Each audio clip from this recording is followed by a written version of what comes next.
All right. In this episode, we will be delving into understanding list because in the question we're solving, we are dealing with list of numbers, list of strings. So we really need to understand what it means to work with lists. Because some people chatted me up on WhatsApp and telling me there's a part to episode 3 they didn't understand. So I'll be explaining that now. All right. So first of all, how to define a list? What does it mean to define a list? To define a list means to state what your list is and what it comprises of. Right? In programming, to define an item is to state what something is. And a more realistic way of explaining it is like when a girl asks a guy to define their relationship. What she specifically asking for? She's asking you to state what the relationship is. Is this a relationship leading to marriage, or is this a relationship for fun? So when you say define a list, you're stating what the list is. So is the list 1, 2, 3, 4, 5?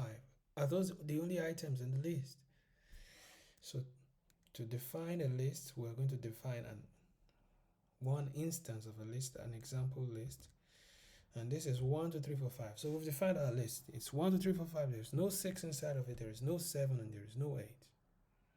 Right, the next thing we want to do is to access print individual elements. So how can we access number 1, number 2, number 3, number 4, number 5 in this list? The first thing you want to do is this. So this print is not really necessary.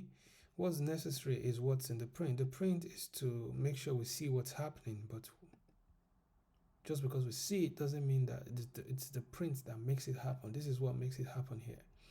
So you write the name of the list, you put the position of the number you want to delete in a square bracket. So numbers 1 will print this. Right? If this was 0, it will print this because this is position 0 when it comes to a list. This is position 1, this is position 2, this is position 3. So we say 1, 2, 3 should print number 3, number 2, 3, and 4 because this is position 1, position 2, position 3. Do you understand? So let's run this. Let me clear my screen and run it again. So 2, 3, 4, right?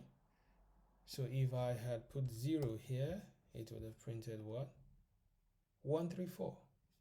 I hope you understand that. All right. Let's go back. So position, when there's a negative number on a list, it starts counting from the right hand side. So this is negative 1, this is negative 2, this is negative 3. So we should get 5, 4, 3. Let's run our code. As you can see, 5, 4, 3.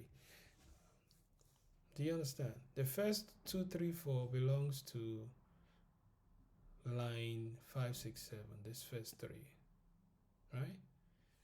So without negative sign, 1, 2, 3, you start counting from here. With negative sign, you start counting from here. Negative 1, negative 2, negative 3, negative 4, negative 5. So if I put negative 5, it will give me the value of 1. I think that's easy to understand. Now, to modify an element, you just write the list, pick the position you want to modify. Negative 1, remember, is this last number here.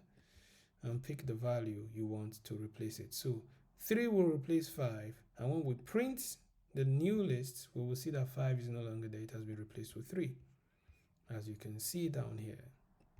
So that's how you modify element. Next thing you want to know about the list, how to add element to the end of the list. So for now, if we want to add a 6th element here and want it to be number 10, we use the .append method in front of the list name, and we'll put the value we want to be added to the last. Append adds a value to the back of the list. It's always adding to the end of the list. So if we run that, we'll see our new list has 10 in it. That should be easy to understand. let's go to removing an element from a list. So a pop will remove the last element from the list. So this should remove number 10, right? So let's run that. Number 10 has been removed, and as you can see, it's gone back to how it was before. Now there's another way to remove elements from a list is by writing the element you want to remove. So numbers.remove will remove 1 from the list. Now it will remove this number 1. So if I had put 2 or if I had put 10 there, if 10 was in the list, it will remove number 10. So this is not a position, this is a value. If there are 2 number 1s, it will remove 1 of the number 1 in the list. I hope you understand. So let's run this code. And as you can see, number 1 is no longer there. It has been removed. What else? All right, Control Z. Now we're getting to why we are here studying list. But first of all, let's see how to get the length of a list. Just put the list name in the len method. This will give you the length of the list. And as you can see, we have how many numbers here? Currently we have 4 numbers, 2, 3, 4, 3. So if we run it, as you can see, we have 4. This is not part of the code. This is just there to help us demarcate our terminal. As you can see, it helps us understand that, oh, this 4 is the length of the list. All right, now let's go to the last part. Print iterate through a list. Now, this is very important because this is what we will use to solve our problem, the problem in the previous episode. Now, you have a list of strings. You want to convert it to a list of numbers.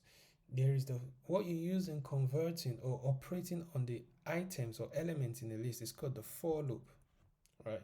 So, for example, this list of numbers, we have them as 2, 3, 4, 3. For example, we want to add one number to each of these items. So this 2 becomes 3, this 3 becomes 4, 4 becomes 5, 3 becomes the 4. So we want this to become, instead of 2, 3, 4, 3, we want it to become 3, 4, 5, 4. What do? We come here, right? We create a variable. What do we call the variable? Let's call it elements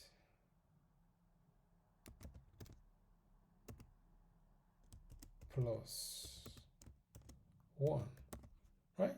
Always call your variable what you're about to do, right? So what should we call the elements? Let's call each element x. You're free to name your elements. X for, so let's call it x, but we'll write x plus 1 here for x in numbers, and that's it. Remember this, when you write then you say print element. Hold on, I'll go back to explain. Print element plus 1. So the items in the variable are called elements. That's why I call it element plus 1. Now for each of the elements, we want to increase it by 1. So we'll write x plus 1. For this is each of the elements, which is x, in the list. That's what it means. So we go and run. What do we get? 3, 4, 5, 4. Right? If we wanted to multiply each of the element by 2, all we have to do is x times 2 for each of the elements in the list. And when we come here, we will see that 2, 3, 4, 3 has changed to what? 4, 6, 8, 6. Let's run it. As you can see, 4, 6, 8, 6. Now, this x can be anything. It can be my name. If you were observant, there was a name there before. My name is Oserieme. So if we run this, it will still run. See, 4, 6, 8, 6. This can be anything. You are naming the individual element of the list. You can give it anything. For God times 2 in God. Let me use the small letter G. In reverence for the real God. So for God times 2, So God times 2 for God in numbers. So you're calling each items in the list God, but you don't want to print them as they are. You want to print them times 2. Or you want to print them square. You know what square is in Python? It's double star. So this time 2 square is 4, 3 square is 9, 4 square is 16. So 4, 9, 16, 9 will be the output of this. If we go, that's it, 4, 9, 16, 9. So that's that one way to work that out.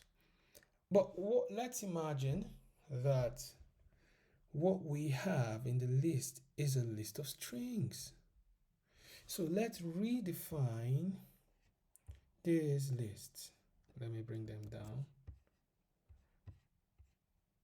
Let's bring it here, paste it, but this time let them be strings.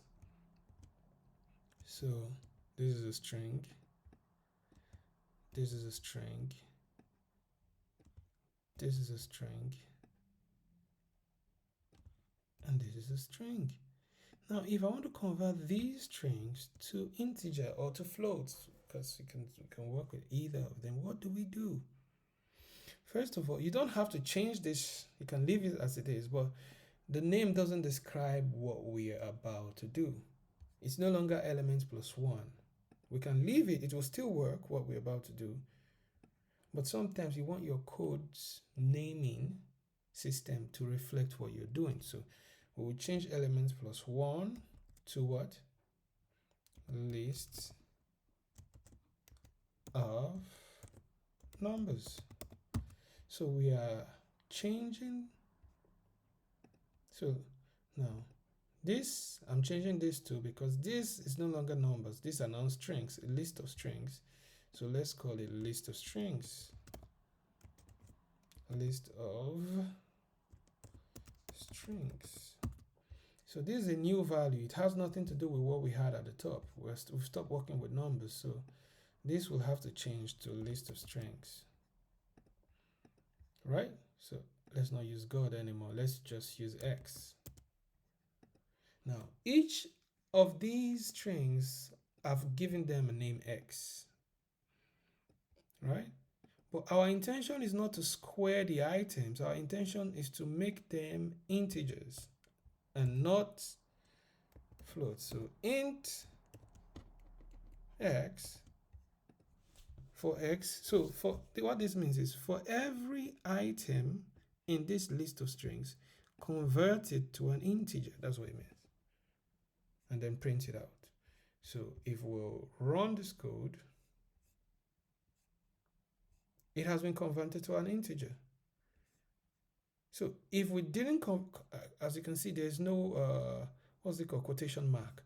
If we hadn't done that int stuff, there would have been quotation mark. Let's run it now. As you can see, there's a quotation mark. It is that int that changes everything. Now, most times it is better to use a decimal place to work. So we use float. Float is the data type for decimals. All right, and watch out what will be printed out. As you can see, 0.0, 0.0, 0.0. You understand? So this line is what converts our list of strings to list of numbers. And if you understand this, then go watch that video, the episode 3. I think this video is episode 4. Go back to watch episode 3. You will understand how we were able to do our conversion. All right. Talk to you later.